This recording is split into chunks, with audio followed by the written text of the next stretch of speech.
may talk about more than one, but I'll start with a fellow from Libya. I forget his number. All prisoners at Guantanamo have an internment serial number, and while they're in Cuba, they're referred to exclusively by that number, ISN somebody, and when the guards want to do something with one prisoner, they'll refer to them by number.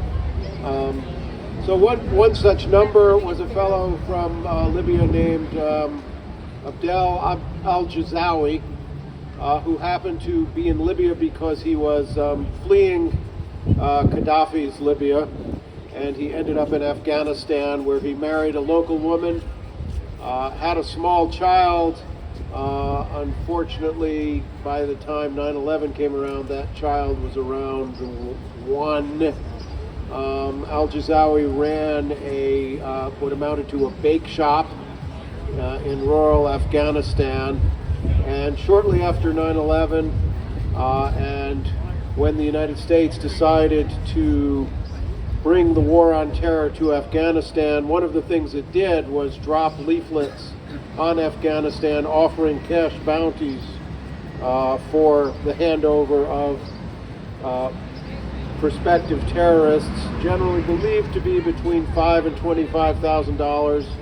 Quite a bit of money in Afghanistan, which is perennially one of the 5 poorest countries on earth. So al-Jazawi was handed over by, not sure, disgruntled tribesmen from another tribe, people who had a grudge against him. Who knows?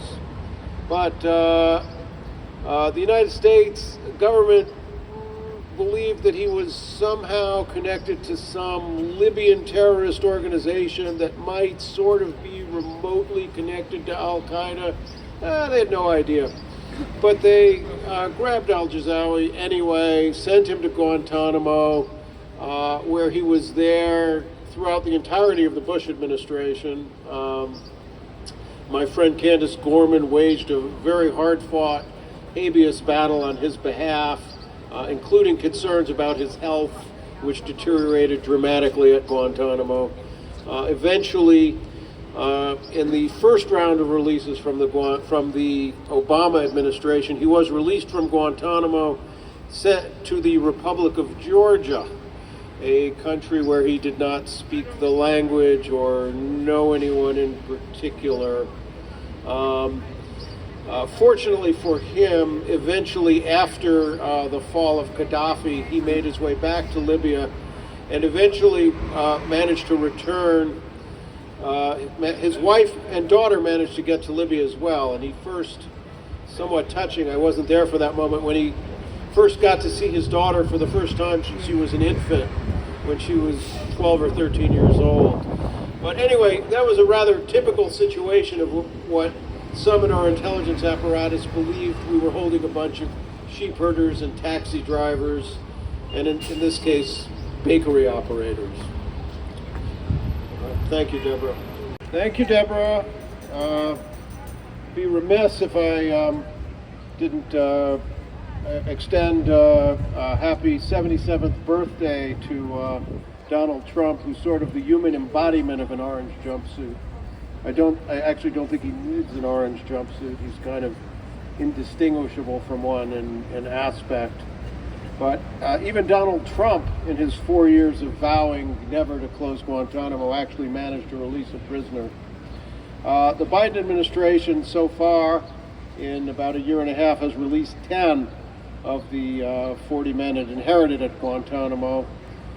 Before that, the Obama administration released almost 200, despite having promised to close Guantanamo, nonetheless handed it off to the Trump administration. And even the Bush administration, which sent 780 men or so to Guantanamo, managed to release over 500 of them. Every American president who's had to deal with Guantanamo recognizes that something's wrong, but the overarching American military-industrial project seems to insist that we keep this demonstration project to hold Muslim men and boys open. Presently, we're still holding 30 men It is unfortunate that we are seeing a slowdown in the progress of releases, possibly because many of the prisoners left are from difficult to place countries like Yemen, where the United States is closely allied with and supplying Saudi Arabia, that is involved in the systematic dismantling of Yemen. But it is hopeful that perhaps we'll find some third countries and start releasing men again. There are about 13 or 14 of the 30 men held who have some involvement with the military commissions. There are discussions about a possible global deal to plea bargain those men, to basically have them plead guilty to something, so that they have certainty of not having a death penalty. Practicality, they'll probably spend the rest of their lives at Guantanamo. I should add that the cost of Guantanamo is a little lower than it once was, because we now have about 30 men left, and so they require smaller quarters. But we still, the U.S. taxpayer still pays approximately $500 million, or well over $15 million a prisoner, to keep our little Caribbean gulag paradise open. At this point, I'm glad so many of you are here and are still paying attention to this, what we'll call America's longest abomination, following America's longest war in Afghanistan.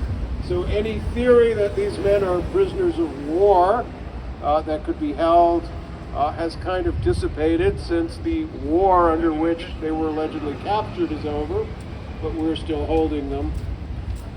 That said, thank you for your interest.